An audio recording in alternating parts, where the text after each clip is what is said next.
Hi everybody, I'm Tom Oliver, a biology and environmental science teacher at Humphreys High School. I want to take a moment to explain a little bit about what science in DoDEA classes looks like and how that might be impacted by our learning environments this school year. My intent is that by the end of this video, you'll have a more clear understanding of how we are approaching the sciences, how remote learning ties into science education, and what can be expected for science students at Humphreys High School.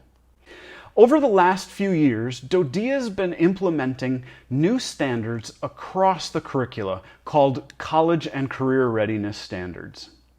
You might ask yourself, what exactly is college and career readiness, and how do these standards apply to the sciences? At the simplest level, being college ready means that students are prepared to begin college classes without needing to fill in gaps of missed information before entering college. Being career ready means graduates who choose not to go to college are prepared to obtain and succeed in entry-level jobs within a variety of fields. When considering the sciences specifically, it makes sense that because science, technology, engineering, and mathematics fields are ever evolving and changing, that the content knowledge requirements related to these fields needs to do the same. The science standards adopted by DoDEA during the past couple years are based on a set of United States standards for science developed by a collaborative team of researchers from the National Research Council, teachers from the National Science Teachers Association, and scientists from the American Association for the Advancement of Science, as well as other critical international and interstate partners.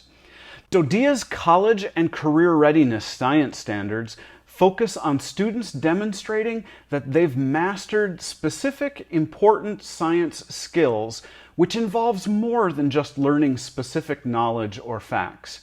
When all is said and done, students completing the full course of science classes following these standards should be able to make sense of the world and approach novel problems, phenomena, and information by incorporating the core content knowledge with practices common to science and engineering. Progress in modern science and engineering no longer relies on the abilities and knowledge of a single individual in their respective field of study. All great achievements in the past half-century or more have been due to the work of teams of scientists and engineers. So the core tenets of the College and Career Readiness Standards in the sciences stress that students should be able, 1, to comfortably work in a diverse group of peers with different perspectives, 2, to support their claims with logical arguments while remaining respectful and constructive in dealing with those who don't agree, 3, to think critically and creatively, and 4, to communicate effectively in multiple settings and through diverse media. The new focus on skills rather than content knowledge alone has led to some really big changes in how we teach science in kindergarten through 12th grade classrooms. There's no question that implementing DoDEA's college and career readiness standards requires teachers to shift both what and how we teach, and you will no doubt see differences in this compared to how you were learning science when you were in high school. Here are some things to keep in mind as you encounter your child's learning in science this year.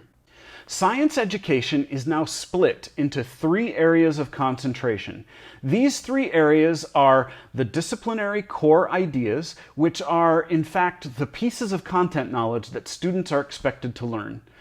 The science and engineering practices, which are skills that provide structure for developing scientific and logical thinking, and the cross-cutting concepts, which is a term representing the means by which students are able to learn how to see the commonalities among topics within and between the science and engineering fields. What you'll likely be seeing for science education for your child is a departure from massive amounts of memorization of just scientific concepts and more of a focus on how to form questions, methods of seeking answers to questions, developing models, planning and carrying out investigations, analyzing and interpreting data, and engaging in argument using evidence to support their reasons.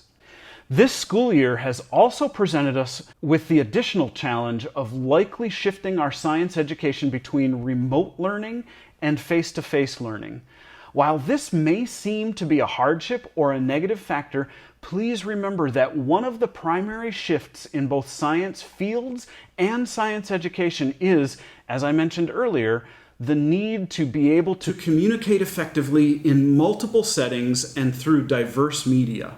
Additionally, one of the hardest parts of remote learning is that while this great technology we have connects us across distances, that same technology comes with the drawback of providing resources which reduce our need to think critically about concepts and ideas. In many respects, we're fortunate to have mobile devices and computers providing immediate access to amounts of knowledge on the scope of being able to carry around the Library of Congress in our pockets. Simply Googling questions to get the answers, though, is not doing science, and likely hinders the development of the science skills I'd mentioned before. No doubt, I imagine you might also be feeling as though, with students being at home for online education, some added responsibility exists for you as a parent to teach science to your child. From my perspective, that is neither necessary nor is it expected. We are diligently working to locate, develop, and vet thoughtful and relevant opportunities and resources for your child to develop their core content knowledge and their scientific approach to information. As long as they are attending to the material and assignments we provide, it will be enough. What I will ask, though, is if your child comes to you with questions you're unable to answer or is struggling with concepts, please recognize the struggle is part of the process, and it's okay. In many respects, because we all experience the natural world firsthand, we all develop some preconceived misconceptions and biases that can sometimes lead to confusion. One of the primary tasks for science teachers such as myself is guiding students through misconceptions about the natural world and helping them reformulate their ideas based on current accepted understanding. As part of that, we're often not as concerned with the actual answers as we are about the approach to getting to those answers instead. In support of that, please actively encourage your child to not merely rely on their mobile devices or their computer access to the internet to see if somebody else has already done the science or has the answer.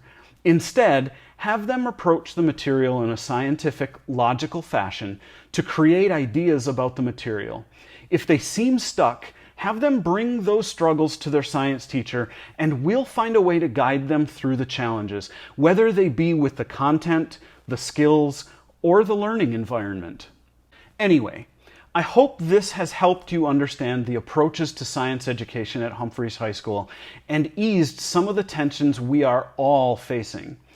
As always, thanks for making it this far in the video. If you have any questions or concerns, continue to reach out to your child's science teacher. We'll do our best to help you.